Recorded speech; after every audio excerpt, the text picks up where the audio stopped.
maintenant, la parole est à Monsieur Michel Lozana, rapporteur de la Commission des Affaires sociales.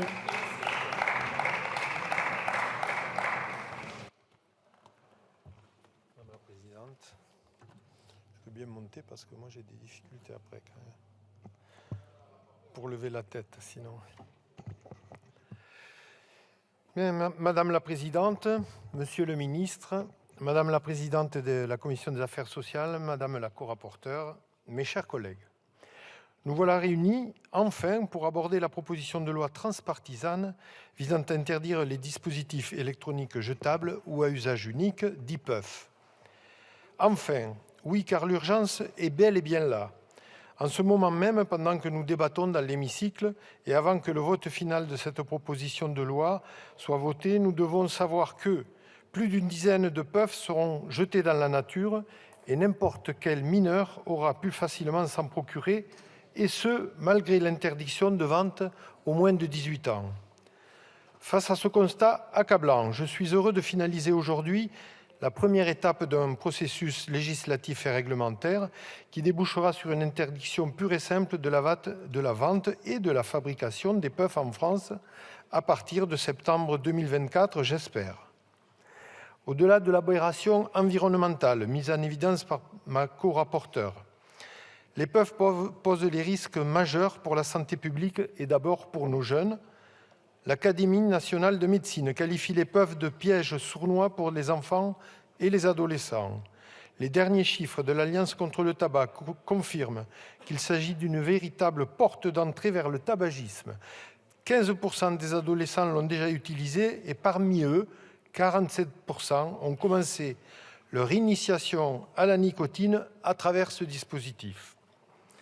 Ensuite, par sa composition, outre la nicotine que peuvent contenir les puffs, elles comptent parmi leurs ingrédients du plastique et des métaux lourds, ça a été dit, mais une fois chauffées et leur vapeur inhalée, tout cela ne fait pas bon ménage avec les poumons, bien évidemment, surtout pour les enfants. Les puffs ne sont donc pas un moyen de sevrage tabagique, mais représentent un danger environnemental et sanitaire. Leur interdiction est nécessaire et défendue par tous les acteurs, que ce soit les citoyens, les scientifiques, les associations, les entreprises de vapotage et même les buralistes, c'est à noter. Ce travail est ensuite ciblé. Notre proposition de loi concerne uniquement les puffs. Après adoption définitive par le Parlement, le gouvernement devra notifier cette mesure à la Commission européenne qui disposera d'un délai de 6 mois pour l'approuver ou la rejeter. Loin de représenter une entrave à la souveraineté du législateur, il s'agit d'une coordination évidente dès lors que les biens et les services circulent librement dans le marché commun.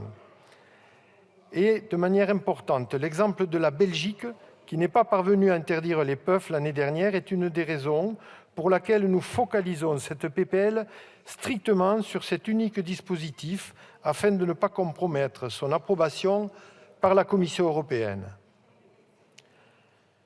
Je sais néanmoins que cette interdiction seule ne résoudra pas tous les problèmes liés au tabagisme en France.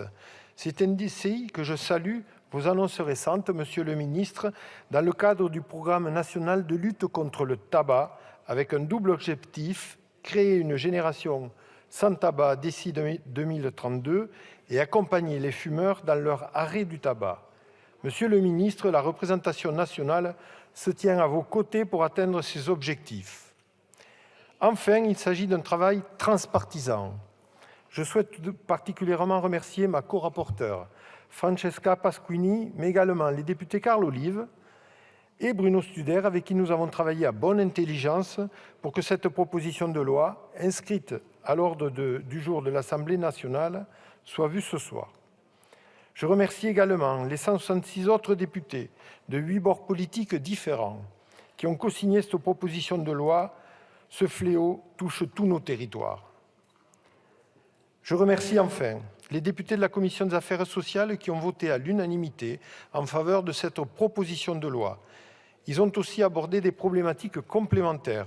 Je pense notamment aux sachets de nicotine, aux paquets neutres et aux espaces sans tabac aux apports des écoles, par exemple. Et donc, je vous invite collectivement à poursuivre cette démarche transpartisane. C'est le souhait de nos concitoyens qui ont choisi cette Assemblée nationale et c'est le vœu que formulent les députés du groupe Renaissance, prêts à se mobiliser avec des partenaires et parlementaires responsables pour porter des sujets dans l'intérêt de nos concitoyens. Alors, mes chers collègues, je vous invite massivement à voter cette proposition de loi et à poursuivre notre travail collectif de lutte contre le tabagisme et les produits nocifs conçus par l'industrie du tabac. Je vous remercie. Je vous remercie. La parole est maintenant à Monsieur Aurélien Rousseau.